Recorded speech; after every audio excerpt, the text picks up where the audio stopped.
Hello there! Welcome to the Dagobah Temple Choreography Training System video. I am Alexis, the local stage director of Dagobah Temple, and with me is Steven, our assistant local director of Dagobah Temple. And today we're going to teach you the foundations of our choreography system. Other temples within Saber Guild have their own systems. Everything we'll be teaching you today is unique to Dagobah Temple.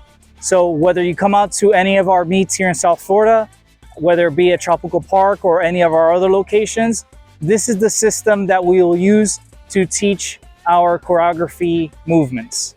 One key note, our choreography system is with inspiration thanks to Empire Temple.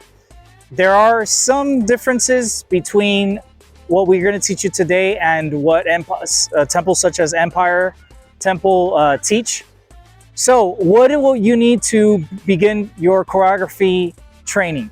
The very first thing, the absolute vital thing that you need is a combat worthy lightsaber. You want to get something that's made with aircraft grade aluminum material, so something that's very durable.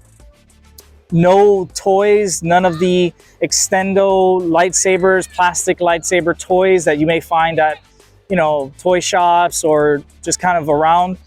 You want specifically a combat grade worthy stunt or other type of lightsaber.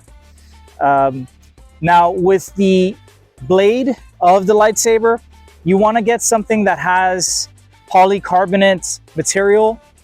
The choreography, just by its very nature, it's a lot of clashing, so you want something that is very durable. This particular lightsaber is my personal lightsaber, is from Saber Trio. Overall is a non-profit organization, so we don't endorse any specific lightsaber companies or lightsaber makers, but just to give you an idea of what you see and what we're going to be working with today, this is what I'm using. Other lightsaber makers include Ultra Sabers, Saber Forge, Vader's Volt, just to give you an idea of what the class of lightsaber that you want to find if you're going to be using our choreography system. So suggestions or recommendations. I would recommend using some type of hand protection. You can see that I'm using baseball gloves. Other gloves, mechanics gloves, woodworking gloves, that also works as well. You just want something that protects your fingers, particularly your fingertips. Those are the points that tend to get hit if you miss your mark or are untrained. So baseball gloves or some type of glove protection. You'll notice that I'm wearing eye protection. These are woodworking eyewear or eyeglasses. These are impact resistant, so these are meant to protect your eyes. Suggestion to get something along those lines, whether it's woodworking, some type of very durable sunglasses, just something that will protect your eyes when you are training. So that is what's recommended for lightsaber training. So just like any physical activity or sport that you would do outside of lightsaber choreography, it is recommended to stretch, so to avoid injury. Here are our recommendations for stretching and get warmed up. So the first stretch that you want to do is your neck and head area. So what you want to do is start doing rotations with your neck.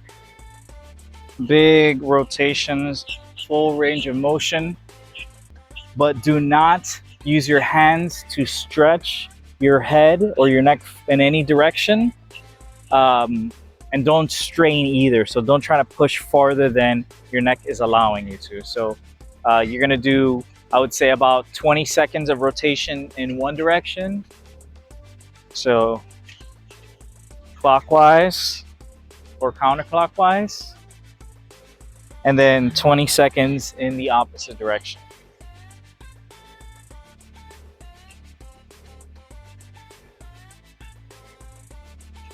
Then the next recommended stretch is your shoulders and arms. So you're gonna do big rotations, or start off rather small with your rotations in whichever direction. So this direction I'm gonna go forward. So you're gonna go small and then spiral wider and wider until you got full range of motion with your arm spins. I'm gonna do it from the side so you can see. So small rotations forward, and notice how my rotations are getting bigger and bigger and bigger until it's way full range of motion. Then you're gonna go in the opposite direction. So in this case, I'm going backwards. So tight circles with the hands, and then wider and wider and wider.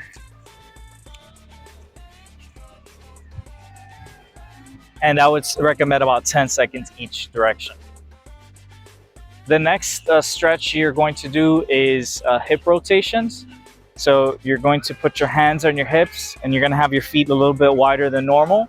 And then you're going to make big circles just with your hips. So big circles, full range of motion. Try not to bend the knees either. And then other direction.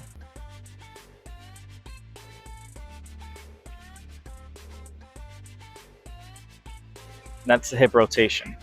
Now the next recommended stretch is your hamstrings and your calves.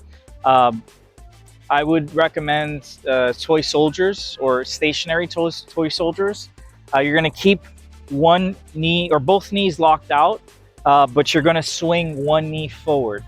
Okay, and what you're gonna notice that I'm trying to get my toes up to my chest level without taking any steps or moving my other foot in any direction.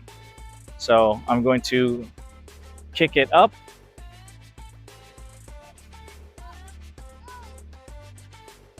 So notice how I'm using just one foot to keep myself balanced, and then trying to kick the other knee or toes forward. So same thing from the other side. Now I'm going to kick my right leg forward, and then my left knee is stationary.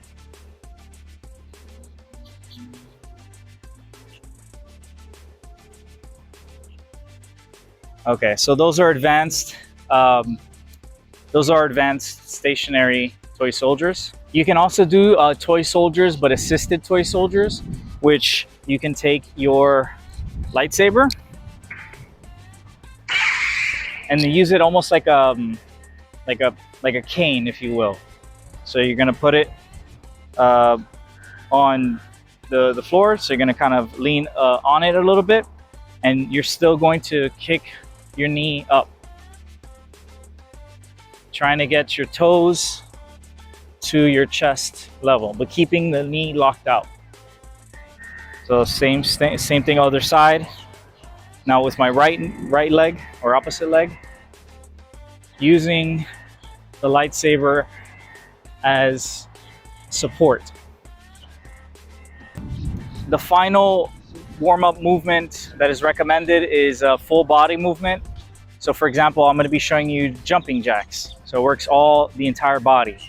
So with jumping jacks, you want to touch your hands or clap your hands above your head, and then kick your feet outside the shoulder width position. Okay, so I'm going to show you 10, 9. And if you do all those movements correctly, you should be warmed up and ready for some Saber choreography. Okay, so the very first thing that we're going to teach you is our ready position. So with your lightsaber, you're going to begin by grabbing the lightsaber with your dominant hand at the choke point. Now the choke point can vary from saber to saber.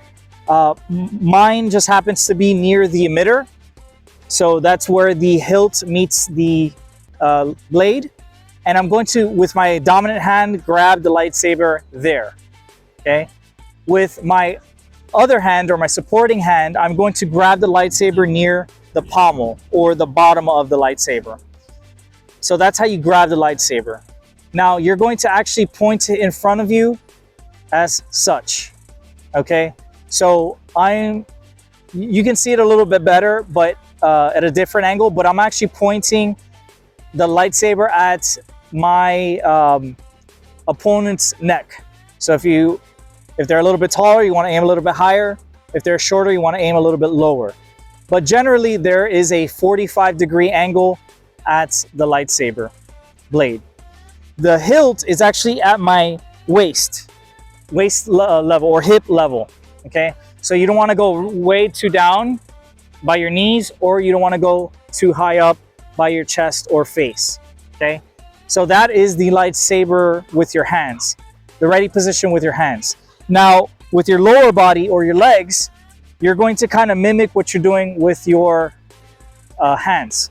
So I'm going to put my dominant foot, so again, I'm right-handed, so my right leg is pointing forward.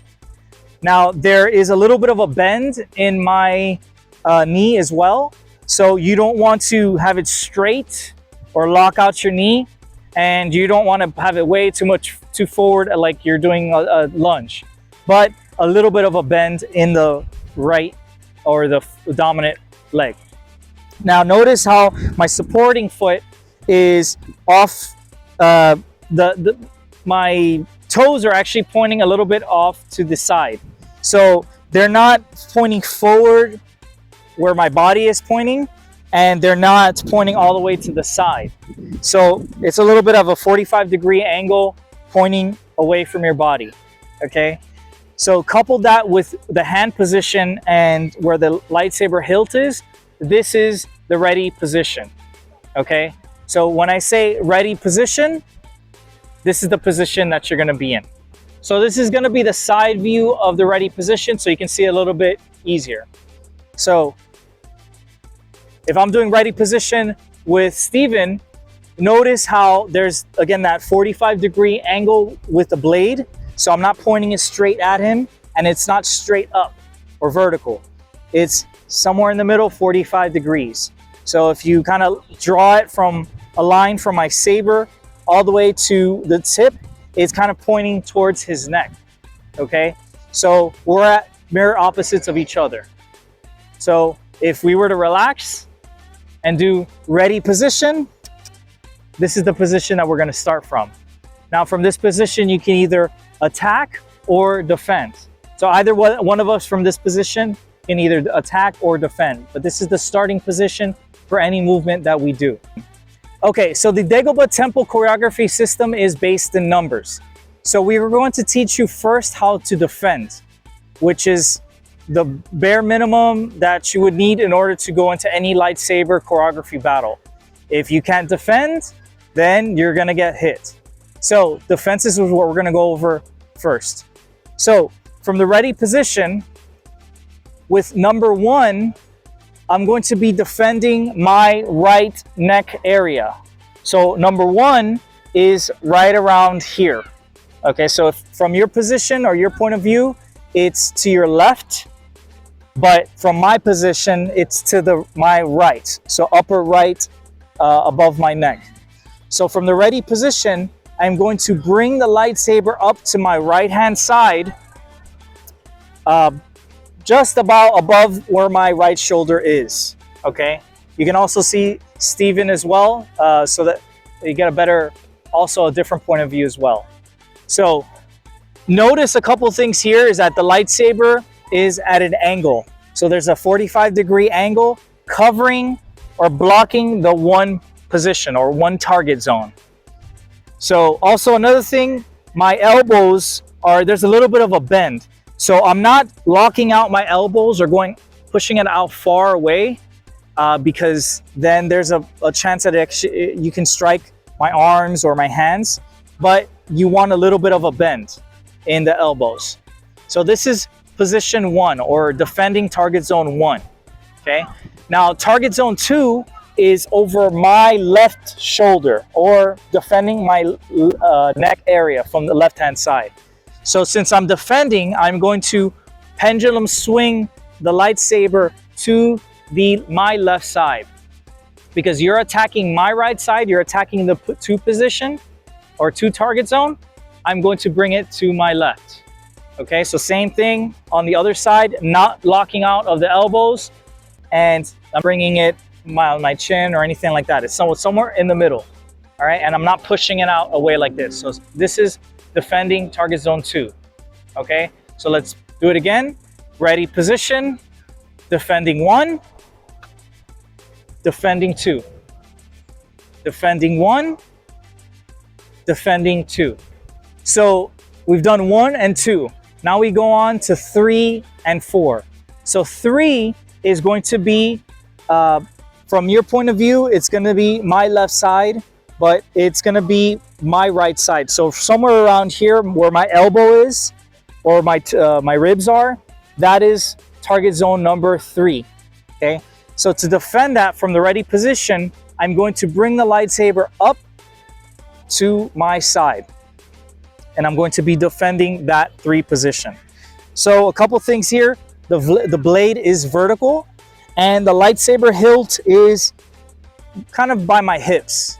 Okay, so you don't want to have your hands and the hilt right at the 3 position, because then your fingers are going to get hit, or your hands are going to get hit. So you want to drop down the lightsaber a little bit and keep it close to your body. So that's defending 3. Okay, so defending number 4 is I'm defending my left side. So 4 is going to be here.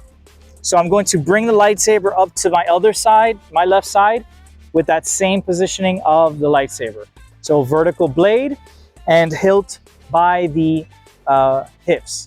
So if you actually see Steven, you can notice again that vertical blade, and he's defending his midsection. Okay, so I'm gonna have him do it so that you can see. So ready position. So defend 3, defend 4.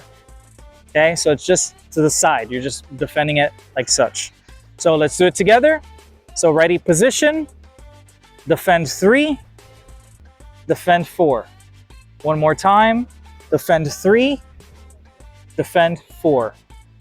So now we move on to target zones 5 and 6. Now this is now where we're going to start targeting the legs, or specifically the knees. So target zone 5, if you're attacking me, is going to be right around here. So it's going to be my right knee. So to defend that from the ready position, I'm going to bring the lightsaber from my left side to my right side, or my right leg. So the lightsaber is at a downward angle, but it's not straight down. It's more at an angle downwards. And again, I'm defending target zone 5. So 6 is the other side. So now I'm defending my left knee. So it's going to be from the ready position. I'm going to bring it now to my left side. So same thing with the blade, not a vertical down and not a forward block or forward positioning of the blade, but a downward block. Okay, so I'm gonna have Steven do it. So ready position, Steven. So defend 5, defend 6. Okay, so you see it's a downward block defending the legs. So now we're gonna do it together. Ready position, defend 5, defend 6. Defend 5, defend 6. So now we're going to defend all those target zones 1 through 6 together. So ready position, blocking 1 to the right side, blocking 2 to the left side of the head, blocking 3, the right side of the body, blocking 4, left side of the body, blocking 5, defending right leg, defending 6, blocking the left leg. So now this is going to be a side view of that same blocking target zones 1 through 6. Steven will be attacking me and I'll be defending. So just pay attention to me right now, so to get down the blocking of 1 through 6. So ready position, blocking 1, blocking 2, blocking 3, blocking 4, blocking 5, blocking 6. Okay, so now we're going to do it a little bit faster. Ready, position, blocking 1, 2, 3, 4, 5, and 6. Okay, so this is now a more point of view of the defenses for 1 through 6. So Steven will still be attacking. Ready, position, blocking 1, blocking 2, blocking 3, blocking 4, blocking 5, blocking 6. All right, let's do it again. One more time, a little bit faster. Ready, position, blocking 1, 2, 3, 4, 5, and 6. So now we will go over the 3 remaining target zones for the Dagobah Temple system, which is 7, 8, and 9. So 7 is going to be above the head, so it's more of a downward head strike. 8 is going to be a thrust to the sternum or a stab to the middle of my chest. And then 9 is the target zone above my groin. So if my knees were the base of the triangle, 9 would be the top of that triangle. Okay, so I'm going to show you how to defend that. So from the ready position, 7 is going to be a horizontal block above the head. Okay, so as opposed to it being more of a angled block for the 1 or 2 target zones, this is now a straight line above the head. Okay, now it's not way above the head now, like locking out my elbows. I'm not pushing it way up high, and I'm not having it straight in front of my face. You're blocking the top of your head. So you want the lightsaber blade just a few inches above the head to the forward of the head. So this is 7. Now with the 8, this one is a little bit trickier because it's a little bit more riskier. So with 8, since they're going to be doing a thrust towards the sternum, you actually have a few different options to defend this. From the ready position, you can either parry the blade out of the way or hitting the blade before it reaches its target zone, or you can dodge out of the way. So whichever direction, so dodge to the right, I dodge to the left, or you can evade backwards, or you can do a combination of those 2 things. You can parry and dodge. You can parry and evade as well. Okay, so that is 8. Now with 9, it's since they're going for the groin, all you have to do is just put your lightsaber blade vertical in front of you as such. Okay, you don't want to have the blade right where the target zone is, because that increases a greater chance of them actually landing the strike. But you want the lightsaber blade in a few inches in front of you. Okay, so again, lightsaber is in front of you, elbows locked out. You can do one hand as I'm doing now, or you can do 2 hands as such. It just depends on your preference. Okay, so let's do them together again. So ready position, blocking 7, blocking 8, and blocking 9. Now notice how when I was blocking from 8 to 9, I dodged, but I went back to the positioning. So if you are doing that, blocking 8 and then 9 and choosing to dodge, you try to go back to the point where you started. Okay, so let's do it one more time together. Ready position, blocking 7, blocking 8, blocking 9. So this is going to be a side view of defending 7, 8, and 9. So you're paying attention to me right now. I'm blocking Steven's attacks. Ready position, blocking 7, blocking 8, blocking 9. Now let's do it again, a little bit faster. Ready position, 7, 8, 9. So this is now the point of view of blocking 7, 8, and 9. I'm still defending against Steven's attacks. Ready position, blocking 7, blocking 8, blocking 9. One more time, a little bit faster. Ready position, 7, 8, 9. Okay, so that is the defense system for 1 through 9. We're gonna just go over them one more time so that you can see how it looks all together. So, ready, position, blocking 1, blocking 2, blocking 3, blocking 4, blocking 5, blocking 6, blocking 7, blocking 8, blocking 9. All right, side view, blocking 1 through 9. Ready, position, blocking 1, blocking 2, blocking 3, blocking 4, blocking 5, blocking 6, blocking 7, blocking 8, and blocking 9. Okay, so this is going to be the final defense point of view, blocking 1 through 9. Ready, position, blocking 1, blocking 2, blocking 3, blocking 4, blocking 5, 6, 7, 8, and 9. So that is our Dagobah Temple choreography system, particularly the defense portion of our instruction. Stay tuned to watch now the offense portion of our system, which is using the same numbers that you've learned today, except now you will be attacking. Check out the rest of our videos in the links below. And as always, 2 sides, 1 force.